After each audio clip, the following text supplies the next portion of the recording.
So the New York Times sent out a list of energy and climate related questions to all the announced Democratic candidates. So it's basically everybody you've heard of, a bunch of people you haven't, but not Joe Biden since he isn't yet officially announced. And for the most part, none of them were surprising, but the most interesting question by far was about the candidate's support for nuclear. And of the 18 declared candidates, only 7 were unequivocally in favor of new nuclear energy development. And the list is Cory Booker, John Delaney, John Hickenlooper, Jay Inslee, Amy Klobuchar, Tim Ryan, and Andrew Yang. And so you'll notice that most of the well-known candidates, from Bernie Sanders to Mayor Pete to Elizabeth Warren, Kamala Harris, Kristen Gillibrand, are not in the list. Most of them either refuse to answer it, or in the case of, Bernie and Warren, I think some of the others were explicitly anti-nuclear. But the major reasons they gave for not supporting, when they gave reasons, were the false claim that it's a safety threat, and worry about what is really a non-issue or a solved issue, which is the disposal of nuclear waste. And I I mean, it's really revealing. And in part, what's revealing is the non-answers, the refusal of many candidates to answer, because I think, it's for the same reason the Green New Deal tried not to explicitly take uh, a position on nuclear.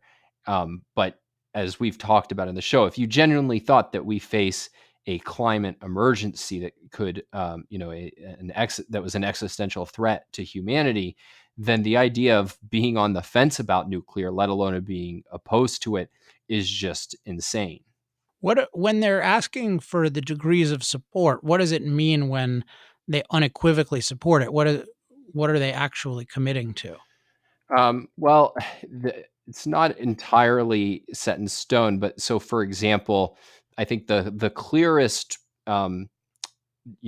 defense you get is from somebody like Cory Booker, who said nuclear energy should be part of the decarbonation toolbox. You get, let's see, what was one of the other ones that was really good?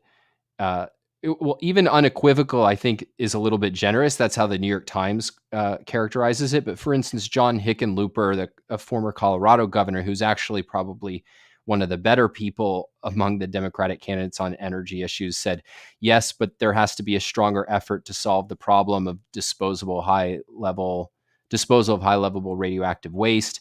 And so usually even the positive ones come with these sort of caveats, and usually the main caveat of the people who are positive on it is that, yeah, but we should put our primary emphasis on renewables so that we can have a truly green solution. So, you have, Do they say that in their answers? yes, yeah. So let me see if I can find one of those real quick. Um, Yeah, as you're looking, I'll just say that nothing less than extreme enthusiasm would be necessary, and not just extreme enthusiasm, but policy innovation to liberate it in in a way that it actually has the best possible chance of helping a lot of people get power.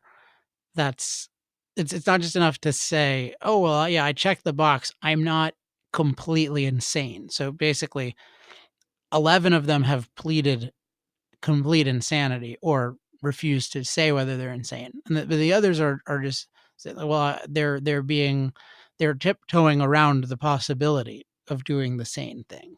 Yeah, so just this is Jay Inslee, who's the Washington state governor, and organizing his whole campaign around climate. And his answer is that we must move to carbon-free power sector. So I would not take any zero emission sources of power generation off the table, but my focus first and foremost on investing in the expansion of renewables, efficiency, smart grid, and energy storage technologies.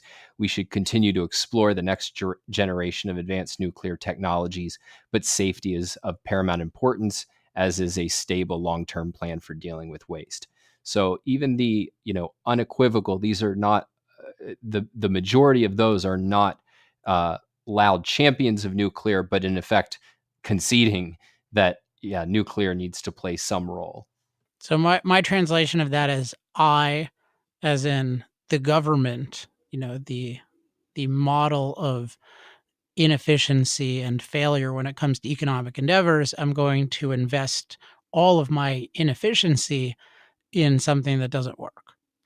So that's unimpressive from Governor Inslee.